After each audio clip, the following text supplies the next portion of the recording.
Hello again. I'm Dr. Mike Taz, Certified Facilitator of the Refuse to be a Victim Personal Safety Program. Last time I was with you, we talked about pre-incident indicators. There are 8 of them.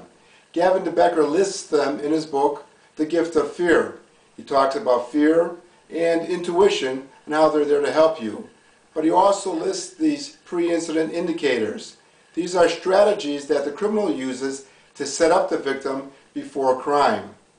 Oftentimes talking to people, when they realize about my mission, talking to others about safety, they'll say to me, "This happened to me. What do you make of it?" And oftentimes as they relate their experience, their crime that they went through, we see that there's a pre-incident indicator there, and I'll point it out to them. So I consider this part of the foundation as far as understanding the criminal and the criminal's approach. And I include this in the Refuse to be a Victim program presentation. One of the pre-incident indicators that we'll talk about today is called discounting the word no. Simply put, you say no, and the other person, the criminal, he or she says, "Forget it, I'll do what I want to do." They discount the fact that you said no. They keep on doing what they wanted to do to try to set you up for the crime. Let me give you some scenarios in which this may occur. One scenario, you're a middle-aged, maybe slightly older woman carrying groceries home from the store, maybe with some difficulty. So a so-called Good Samaritan will try to help you. They'll force themselves on you. They'll even try to embarrass you to accepting their help, saying that you should be humble enough to accept help when someone has the ability and is willing to offer the help to them.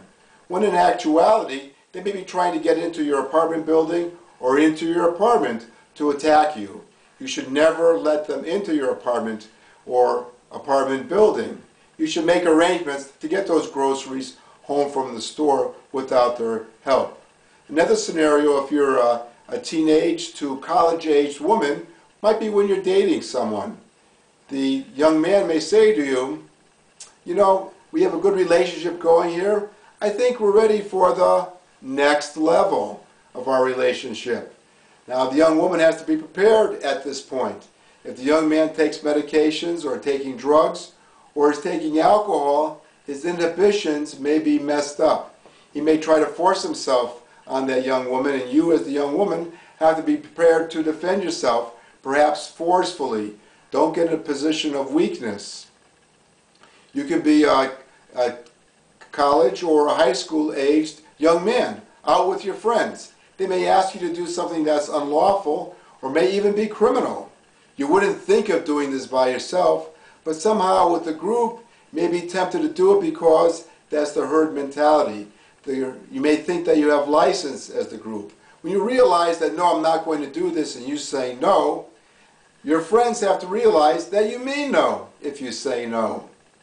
Another scenario would be if you're, say, a senior man, senior citizen, a male, and you see somebody approaching you, perhaps for a handout, but you have a bad feeling, and you want him to keep his distance. So you say, "Stop, don't come any closer, stop, don't come any closer."